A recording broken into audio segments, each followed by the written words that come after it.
Hey guys, welcome to our channel. In this video, you will learn on how to connect the Phantom Wallet to Axiom. So first thing that you should do is to make sure that you have downloaded the application on your mobile phone. So you can download it from Play Store or App Store, and then you just have to log in to your Phantom account. Okay, so once you're done, you just have to open your web browser. All right, and then you just have to search for the Axiom trade. Okay, and you'd be directed to this website.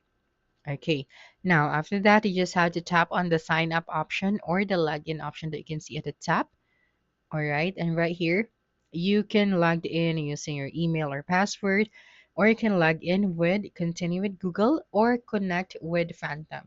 So when you tap on the connect with Phantom option, you will be directed to your app. So right here, as you can see at the top, you must use the Phantom browser to sign in on mobile with the Phantom. So you have to take note of that, that using this web browser, you have to log in to your Phantom wallet so that you can directly connect it to your Axiom.